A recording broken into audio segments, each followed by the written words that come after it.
Welcome to red TV. నేను మీ Teja. Praveen pastor చనిపోయి దాదాపుగా 15 రోజులు అవుతుంది. ఇప్పటివరకు ఆయన గురించి ఎటువంటి సమాచారం పోలీసుల దగ్గర నుంచి రాలేదు. మరి ముఖ్యంగా పోస్ట్ మార్టం రిపోర్ట్ కూడా ఇప్పటివరకు రాలేదు. అంటే వాళ్ళ ఫ్యామిలీ మెంబర్స్ కూడా ఎవరు కూడా సరిగ్గా స్పందించట్లేనట్టు కూడా మనకు కనిపిస్తుంది. అయితే ప్రస్తుతం ఇదే విషయాన్ని మనతో పాటు డిస్కస్ చేయడానికి యుఎస్ఏ నుంచి రాజ్ బోడా గారు ఉన్నారు. ఒకసారి ఆయనతో మాట్లాడదాం. ఎందుకంటే రీసెంట్గా మనం చూసాం కొన్ని ఇన్స్టాగ్రామ్లో కానీ ఫేస్బుక్ పేజెస్లో కానీ అంటే కొన్ని విస్తరిపోయే నిజాలన్నీ కూడా నేను చెప్తున్నా అంటూ చాలా విషయాలన్నీ కూడా ఆశ్చర్యాన్ని కలిగించే విషయాలన్నీ కూడా ఇతను వెల్లడించాడు. ఒకసారి ఇతన్ని ప్రస్తుతం మన జూమ్ కాల్లో తీసుకున్నాం. ఒకసారి ఇతనితో క్లారిటీగా మాట్లాడదాం అసలు ఏంటి ఆ విషయాలన్నీ కూడా. సార్ నమస్తే అండి. నమస్తే బ్రదర్. నమస్తే. రైట్. సో ప్రవీణ్ పాస్టర్ చనిపోయిన తర్వాత చాలా విషయాలు కూడా మీరు మీ సోషల్ మీడియా ప్లాట్ఫామ్ ద్వారా చాలా విషయాలు షేర్ చేశారు. సార్ ఏంటి సార్ అసలు అవన్నీ కూడా? నాకు ఎవరైతే ఒక రిలయబుల్ సోర్స్ అంటే ఎవరైతే బయట పెట్టాలనుకుంటారు కానీ దే ఫీల్ థ్రెట్, అందుకని so they thought and I have lot of followers కాబట్టి దే థాట్ అంటే వాళ్ళకి ఏమనిపించింది అంటే రాజ్ బోడా అయితే కొంచెం ధైర్యంగా బయట పెడతాడని నాకు షేర్ చేశారు. సో నేను వాయిస్ ఇచ్చాను. ఎందుకంటే ఇది ప్రజలకు వాస్తవాలు తెలిస్తే అట్లీస్ట్ మనము ఇన్వెస్టిగేషన్ అన్నా సరిగ్గా చేయమని ప్రెజర్ పెట్టవచ్చు అని నా ఉద్దేశం. ఆ విధంగా మనము చాలా వాస్తవాలు బయట పెట్టాను గతంలో. అంటే మీరు చెప్పిన వాస్తవాలన్నీ కూడా చాలా క్లిష్టమైన ఉన్నవి అవి అన్నీ కూడా. ఎందుకంటే మీరు ఇప్పటివరకు ప్రవీణ్ పాస్టర్ ఎలా చనిపోయింది అనేది ఎవరికి తెలీదు. యాక్సిడెంటల్గా జరిగిందని చెప్పేసి అందరూ అనుకుంటున్నారు. కానీ మీరేంటంటే ఒక గ్యాంగ్ ఉంది, కిడ్నాప్ చేశారు, ఇలాంటి విషయాలన్నీ కూడా చెప్తున్నారు. ఒక పక్క రిపోర్ట్ కూడా రాకుండా పోలీసులు దాని గురించి కూడా స్పందించకుండా ఏంటి సార్ అంటే ఎలా వచ్చింది ఆ సమాచారం ఏంటి అదంతా కూడా కథ అంతా కూడా? ఎవరు ప్రజలేం అనట్లేదు. ప్రజలందరూ అనుమానాలు ఫస్ట్ డే 1 నుంచి ప్రజలు వ్యక్తపరుస్తున్నారు. ఎవరు పోలీసులు మాత్రమే అది యాక్సిడెంట్ గా క్రియేట్ చేసే ప్రయత్నం చేస్తున్నారు. కొంతవరకు ఇనిషియల్ గా మీడియా చేసింది, తర్వాత మీడియా తన పంతాన్ని మార్చుకుంది. కానీ మీడియా ఏంటంటే పోలీసులని బట్టి వాళ్ళని నమ్మింది స్టార్టింగ్ లో, కానీ ఇప్పుడు ప్రజలు చెప్పేదాన్ని నమ్ముతుంది మీడియా కూడా. సో కాబట్టి పోలీసులు మాత్రమే దాన్ని యాక్సిడెంట్ చేసే ప్రయత్నం చేసినట్టు అనిపించింది తప్ప మిగిలిన ఎవ్వరు కూడా అది యాక్సిడెంట్ అని ఎవరు అనలేదు. డే 1 నుంచి అనలేదు. ఎవరో మహాసేన రాజేష్ లాంటి వాళ్ళు తప్ప మిగిలిన పాస్టర్లు కూడా ఎవరు అనలేదు. విజయేంద్ర ప్రసాద్ కానీ లేకపోతే అజయ్ బాబు కానీ ఇంకెవ్వరు కూడా ఇది ఈవెన్ ఎంపీ మన యొక్క ఎంపీ హర్ష కుమార్ ఎవ్వరు కూడా అందరూ అనుమానం వ్యక్తం చేశారు డే 1 నుంచి. ఎవరు కామ్గా ఉన్నారు అంటే మహాసేన రాజేష్ అన్నాడు. తర్వాత వాళ్ళ పాపం కుటుంబ సభ్యులు వాళ్ళ భార్య వాళ్ళ చెల్లెలు అట్లా అనలేదు. మళ్ళా కేవలం వాళ్ళ వైఫ్ అండ్ బ్రదర్ స్క్రిప్ట్ రాసిస్తే చదివినరు అంతే ఇంగ్లీష్ లో. ఎందుకంటే వాళ్ళ మీద చాలా ప్రెషర్ ఉంది పోలీసుల నుంచి. అంతకు మించి బయటకు వచ్చి వాళ్ళు మాట్లాడారు. వాళ్ళ బ్రదర్ గాని ప్రవీణ్ పాస్టర్ వాళ్ళ వైఫ్ జెస్సిగా కానీ మాట్లాడారు. అంటే దీన్ని కొంచెం మాట్లాడలేదు. ఎవరో స్క్రిప్ట్ రాసిస్తే చదివారు ఇంగ్లీష్ లో 2 ముక్కలు. వాళ్ళు ప్రెస్ కాన్ఫరెన్స్ కి వచ్చి ఇప్పుడు క్వశ్చన్ టు ఆన్సర్ చెప్పలే కదా, జస్ట్ స్క్రిప్ట్ ని ఇంగ్లీష్ లో ఉన్నదాన్ని రాసిచ్చిన దాన్ని చదివారు. ఏది మీకు పోలీసుల మీద నమ్మకం ఉంది, ఇన్వెస్టిగేషన్ మీద, ఇది మత కలవాలుగా కాకుండా ఉండాలి అని ఒక స్టేట్మెంట్ ఇచ్చారు అంతే. అది అది అది ఎట్లయితుంది? మాకున్న డౌట్లన్నీ అడగాలి, ప్రజలు అడిగినట్టు వాళ్ళు కూడా అడగాలి, వాళ్ళ కుటుంబ సభ్యులకి ఇంకా ఎక్కువ పెయిన్ ఉండాలి.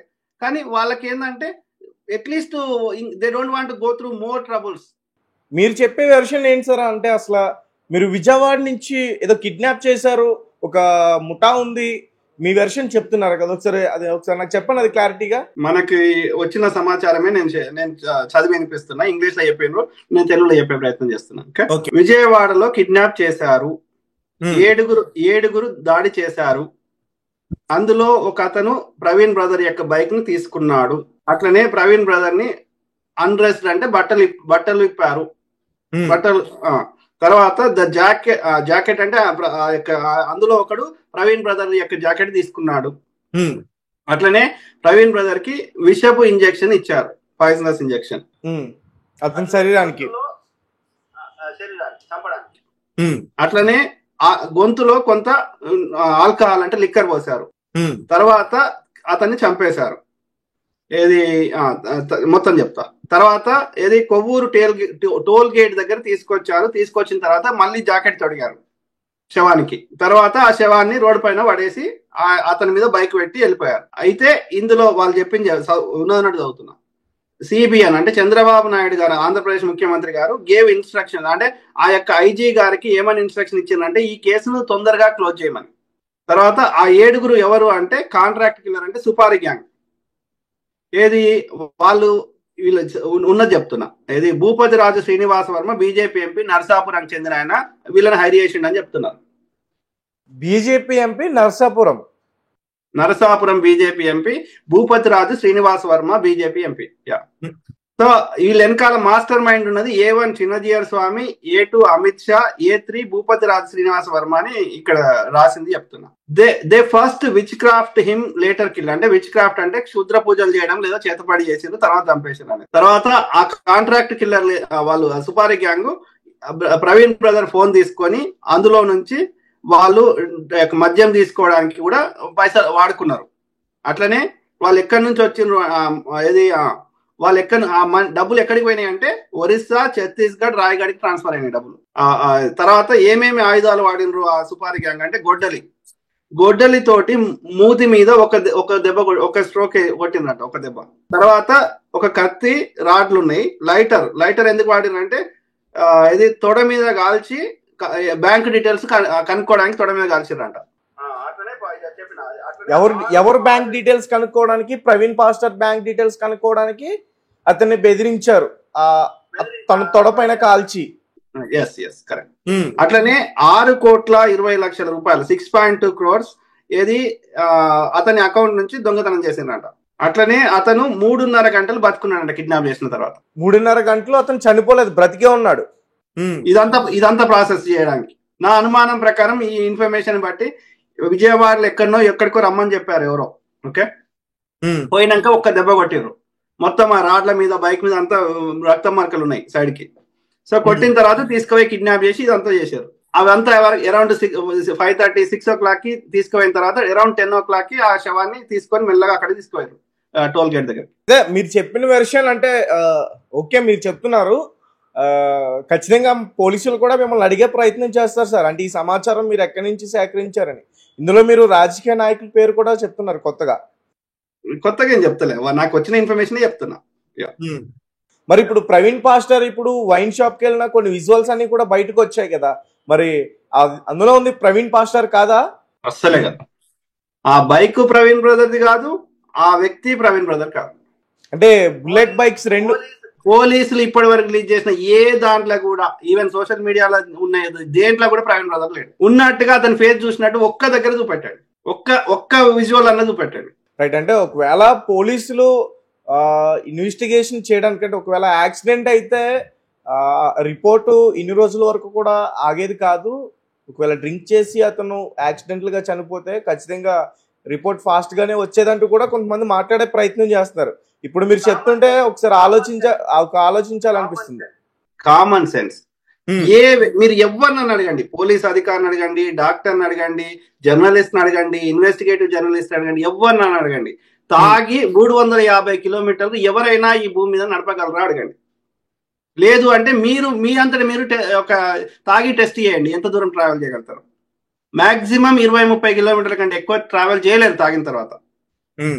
నిన్న హీరో రవితేజ వాళ్ళ తమ్ముడు తాగిండు, పోయిండు, లారీ కింద పడ్డాడు.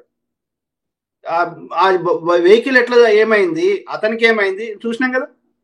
అట్లా ఎవరు యాక్సిడెంట్ అన్న తీయండి, లాస్ట్ నందిత అట్లా ఎన్ని యాక్సిడెంట్లు ఇక్కడ ఎక్కడన్నా అట్లా ఉందా సిచ్యువేషన్? అట్లా నేను 100 మనము కాన్ఫ్లిక్ట్ ఉన్నాయి చెప్పగలుగుతా.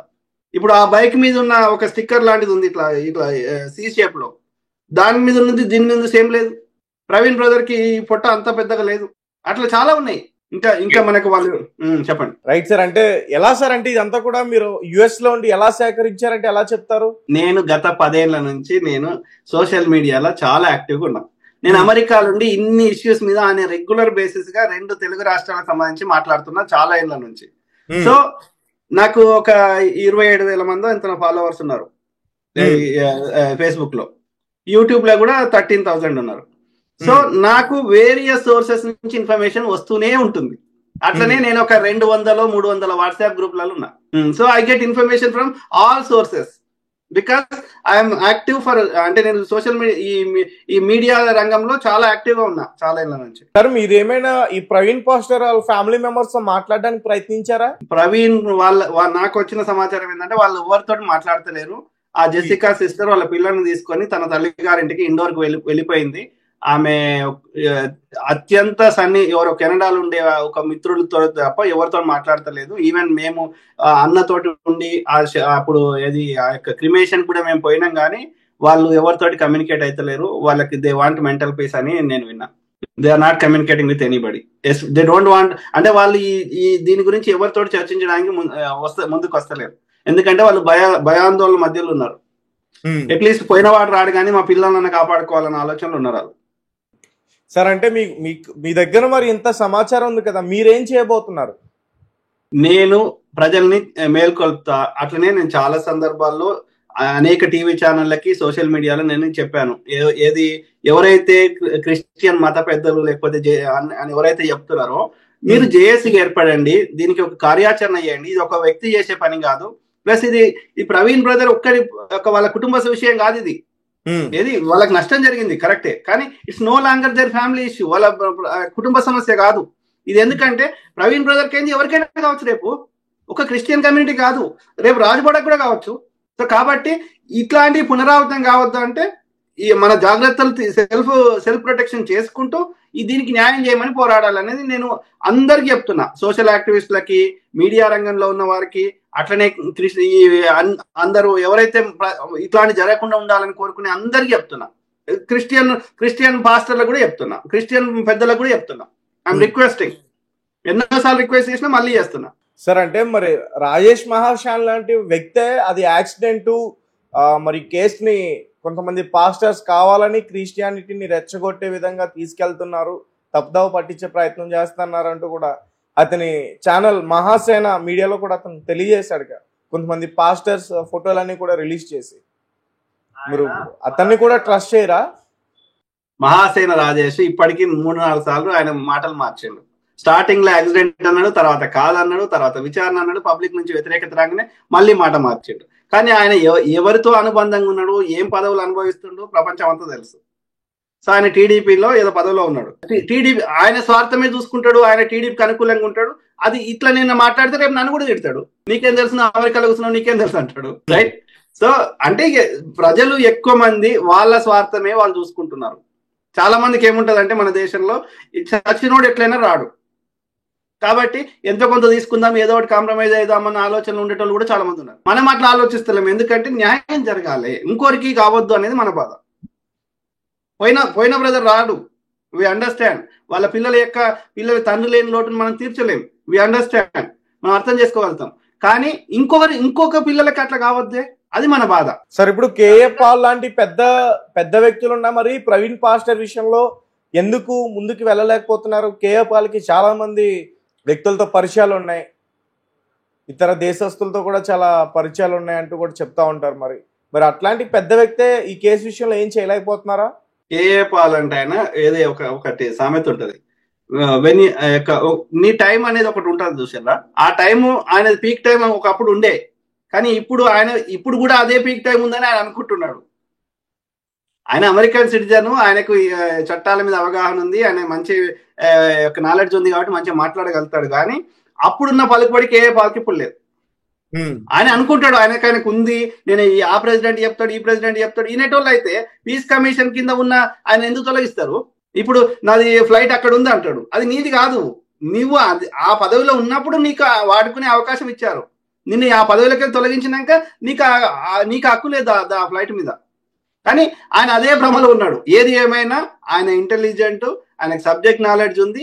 కానీ క్రిస్టియన్ సంబంధించిన పెద్దలే ఏమన్నారంటే ఆయనను నమ్మలేము, ఆయన ఎప్పుడు ఊసర వెళ్ళి లెక్క మాట మారుస్తాడు అన్నారు.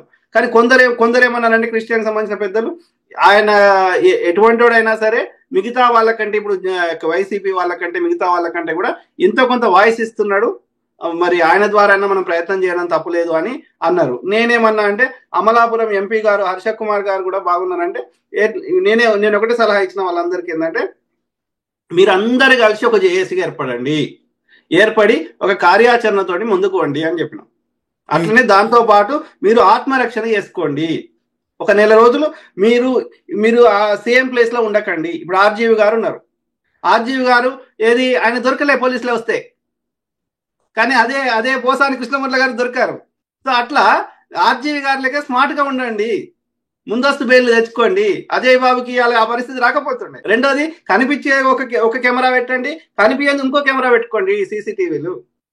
ఆ కనిపించే కెమెరా పలగొడితే కూడా కనిపించని సీసీటీవీలో రికార్డ్ అవుతుంది. అట్లనే నేను చెప్పొచ్చో చెప్పరాదో నాకు తెలియదు, కానీ మనము అఫెన్సివ్ పోవద్దు. అంటే ఫస్ట్ మనం కొట్టొద్దు, కానీ వాడు ఒక్కడి కొడితే మనం ఉల్టా కొట్టాలి. అంటే ఆత్మరక్షణ చేసుకోండి. చట్ట ప్రకారం మరి అట్లా క్యారీ చేయొచ్చా, అంటే ఆయుధాలు కాకపోయినా కానీ అట్లీస్ట్ ఆత్మరక్షణ సమ్ కైండ్ ఆఫ్ ఆత్మరక్షణ చేసుకోవాలి. రైట్ సార్, ఒక విషయం అడుగుతాను చెప్పండి. కొంతమంది పాస్టర్స్ నాకు ఇచ్చిన ఇంటర్వ్యూస్ లో కూడా ఈ విధంగా మాట్లాడడం జరిగింది. ప్రజెంట్ మీరు యుఎస్ఏలో ఉన్నారు కాబట్టి అడుగుతున్నా, అంటే ప్రవీణ్ పాస్టర్ ఈ విషయం కాస్త అంటే చాలా సెన్సేషనల్ అయిపోయింది ఈ భారతదేశంలో మొత్తం కూడా. వైట్ హౌస్ లో కూడా దీని గురించి డిస్కస్ చేశారు అనేది ఒక న్యూస్ వెలుగులోకి రావడం జరిగింది. నిజమేనా సార్ ఇది, లేదంటే ఏదైనా పుకారా ఇది? చేస్తే చేయొచ్చు, ఎందుకంటే ఇక్కడ ఉన్న పాస్టర్లకు కూడా ఇక్కడ వీళ్ళ వల్ల కూడా కొన్ని ఓట్లు గవర్నమెంట్ పడతాయి కాబట్టి అక్కడైనా ఇక్కడైనా ఎక్కడైనా తప్పకుండా వాళ్ళ దాకా పోవచ్చు. కానీ వాళ్ళు చర్యలు తీసుకుంటారా అంటే తీసుకోరు. ఒకవేళ వాళ్ళు ఏమైనా చర్యలు చెప్పినా అది ఎవరు పాటించే వాళ్ళు, అమలు చేసేవారు ఎవరు లేరు. కాబట్టి మా సార్వభౌమాధికారికంలోకి, అంటే మా యొక్క సావర్నిటీ, మా యొక్క దాంట్లో ఏలు పెట్టొద్దు అంటారు ఈ బీజేపీ మోడీ గాని బీజేపీ ఆర్ఎస్ఎస్ వాళ్ళు. మా దేశ అంతర్గత విషయాల్లో మీరు ఏలు పెట్టొద్దు అంటాడు. అమెరికా కూడా చెప్తాడు.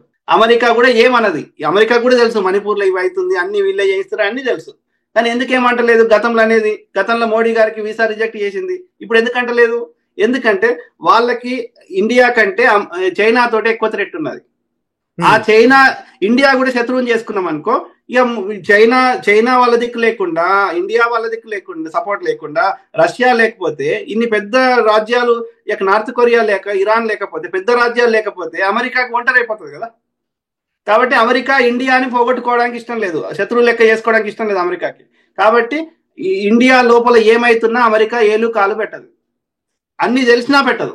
సరే, అయితే మీ దగ్గర ఇంత సమాచారం ఉంది కదా, మరి మీరెందుకు ఇండియాకు వచ్చి ప్రవీణ్ పాస్టర్ కేసు విషయంలో మీరు ఫైట్ చేయకూడదు?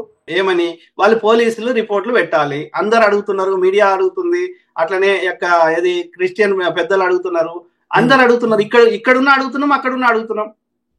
సో వాళ్ళు పోలీసులు ఇన్వెస్టిగేషన్ చేసి తమ రిపోర్ట్లు బయట పెడితే అది తప్పో రైటో మళ్ళీ మనము మాట్లాడతాము, లేకపోతే ఇంకేమన్నా కోర్టుల కేసులు వేసేది ఉంటే వేస్తాం. ఈ రోజు ప్రపంచము చాలా చిన్నగా అయిపోయింది. ప్రపంచంలో ఎక్కడున్నా మనం చేయాలనుకున్నా చేయొచ్చు, మనమే ఫిజికల్ గా ఉండాల్సిన అవసరం లేదు. వేయాలంటే ఏపీయొచ్చు కదా మనకు తెలిసిన వాళ్ళ ద్వారా కదా. అలాగే చాలా మంది పాస్టర్స్ కూడా నోటీసులు ఇస్తున్నారు కదా. అదొకటి దరిద్రం అయిపోయింది. ఇది మత కల్లోలాలు సృష్టిస్తున్నారు అని అబద్ధం చెప్పి పోలీసులు భయభ్రాంతులకు గురి చేస్తున్నారు, వాళ్ళ నోరు మూపించే ప్రయత్నం చేస్తున్నారు, వాళ్ళ ఆర్థిక మూలాల మీద దెబ్బ కొట్టే ప్రయత్నం చేస్తున్నారు. It is very unfortunate. పోలీసులు తన యొక్క అధికారాన్ని దుర్వినియోగపరుస్తున్నారు, అంటే నోరు మూపించే ప్రయత్నం చేస్తున్నారు. న్యాయం మాట్లాడము మత కల్లోలట్లేదు. మీరు ఒకరిని చంపేసి దాన్ని సరైన విచారణ చేయకుండా మీరు మత కల్లాలు సృష్టిస్తున్నారు. అది కాదు, సమగ్ర విచారణ చేసి దోషులకు శిక్షలు వేయండి, ఇట్లాంటి పునరావృతం కాకుండా చేయమంటే మత కల్లాలు అయితే, న్యాయం మాట్లాడితే మత కల్లాలు అయితే. They are just misleading. తప్పుదో పట్టిస్తున్నారు కేవలం నోరు మోపించడానికి. ఎందుకంటే వాళ్ళ పైనుంచి ఎక్కడో ఆదేశాలు ఉన్నాయి పోలీసులకి, వాళ్ళు నిమిత్త మాత్రులు. వాళ్ళు పైన నోడు చెప్పినట్టు వినకపోతే వాళ్ళని ట్రాన్స్ఫర్ చేస్తారు, లేకపోతే వాళ్ళని పదవి నుంచి తొలగిస్తారు. కాబట్టి వాళ్ళ భయం వాళ్ళకి, వాళ్ళ పిల్లల్ని పోషించుకోవాలి కదా వాళ్ళు. సార్, అలాగే అంటే మరి ఇప్పుడు మీరు మాట్లాడుతున్న విషయాలన్నీ కూడా, అంటే ప్రవీణ్ పాస్టర్ ఇష్యూకి సంబంధించి ఇప్పటివరకు అనుమానాలు ఉన్నాయని వ్యక్తం చేశారు, కానీ మీరు క్లియర్గా చెప్పేస్తాను మరి ఇది మర్డరే అని, ఈ విధంగా జరిగిందని. మరి ప్రజలందరూ కూడా చూస్తారు, అంటే ఈ కేసు మరి మిస్లీడింగ్ అయ్యే అవకాశం ఉంటుందేమో అనిపిస్తుంది నాకు. కాదు బ్రదర్, ఇప్పుడు ఎక్కడ కానీ ఒకటి గమనించండి దయచేసి. ఓకే, ఇప్పుడు ముంబైలో ఏదో ముంబై ట్రైన్ మీద దాడి జరిగింది, అట్లాంటి ఎన్నో మర్డర్స్ జరిగినాయి ముంబైలో. అప్పుడు గ్యాంగ్ వార్, అండర్ వరల్డ్. కానీ అక్కడికి ఆదేశాలు ఎక్కడి నుంచి వచ్చేటి వాళ్ళకి, గ్రౌండ్ లో చంపేటోళ్ళకి ఈ డబ్బులు కానీ ఆదేశాలు కానీ ఎక్కడి నుంచి వచ్చేది? మనం ఎన్నో సినిమాలు కూడా చూసినాం. ఎక్కడి నుంచి వచ్చేది? అక్కడెక్కడో దుబాయ్లో కూర్చుంటాడు ఆడు నడిపిస్తాడు చక్రం, వాడు ఎక్కడ ఉన్నాడు గ్రౌండ్ లా, కానీ వాడు చెప్పినట్టు అన్ని పనులు అయిపోతాయి మొత్తం. అంటే వాడి కథ, రచన, దర్శకత్వం అక్కడనే జరుగుతుంది. అంటే వానికి మొత్తం ప్లాన్ తెలుసు. మరి ప్లాన్ తెలిసిన దగ్గర ఆధారం ఉందా అంటే వాడు గ్రౌండ్ లో లేడు కదా. సో నాకు సమాచారం వచ్చింది, ఇది తప్ప రైటా అంటే పోలీసులు ఇది తప్పు అని చెప్పి మీరు ఇన్వెస్టిగేషన్ చేసి దీనికి సంబంధం లేకుండా మీ రిపోర్ట్లు మీరు బయట పెట్టండి. ఇప్పుడు మనకు ఒక ఇన్ఫర్మేషన్ వచ్చినప్పుడు మనం షేర్ చేసుకోవడం తప్పు లేదు కదా. అది కూడా నాకు రిలేయబుల్ అనిపిస్తుంది చెప్తా కదా, ఏది పడుతుంది చెప్ప కదా, నా క్రెడిబిలిటీ పోతుంది కదా. ఇప్పుడు నేను ఈ దేశంలో ఉన్నా నా వీడియోస్ ఎందుకు చూస్తున్నారు? వీడు ఎంతో కొంత నిజాయితీగా ఉంది, వీడి నాలెడ్జ్ చెప్తున్నాడు, దాంతో పాటు వాస్తవాలు చెప్తున్నాడు అనే కదా. సో ఫైనల్ గా మీరు ఏం చెప్తారంటే గ్యాంగ్ ఖచ్చితంగా ఈ ప్రవీణ్ పాస్టర్ వెనకాల ఉంది, వాళ్ళ హస్తంతోనే ప్రవీణ్ పాస్టర్ చనిపోయాడని మీరు చెప్తున్నారు. నాకు వచ్చిన సమాచారం అది, నాకు ఒక రిలయబుల్ సోర్స్ నుంచే వచ్చింది. దాంతో పాటుగా ఇంకా వాళ్ళు షేర్ చేసింది ఏంటంటే 103 మంది పాస్టర్లకు కూడా వాళ్ళ ప్లాన్ లో ఉంది అనేది. సరే, అంటే పాస్టర్ లిస్ట్ ఉంది 103 మంది, అందులో ఒక 7 మెంబర్స్ ని సెలెక్ట్ చేశారు అనేది కూడా మీరు మాట్లాడారు. శరణ్ ఆయన పేరు బెల్లంపల్లి ప్రవీణ్ అండ్ శరణ్, తర్వాత జేసీ అన్నం కిషోర్ ఏదో కిషోర్ నా దగ్గర ఉన్నది కానీ ఇప్పుడు. సో అట్లనే ఇంకో ఆయన పేరు ఏదో. సో అట్లా 7 ఇమ్మీడియట్ ఉంది. అట్లనే మిగతా వాళ్ళది నాకు చెప్పింది ఏంటంటే విత్ ఇన్ 15 days లోపల బెల్లంపల్లి ప్రవీణ్ అండ్ శరణ్ వాళ్ళకి చేయాలని. కాకపోతే ఇది పెద్ద ఇష్యూ కావడం వల్ల ఇంకా కొంచెం పోస్ట్ పోన్ అయింది అనేది నాకున్న సమాచారం. మధ్యలో అజయ్ బాబు గారు కూడా థ్రెటనింగ్ ఇచ్చారు అంటూ కూడా ఒక వార్త ఉంది కదా, అతనే చెప్పుకున్నాడు డైరెక్ట్. కావచ్చు, నేనేమి అందులో 1%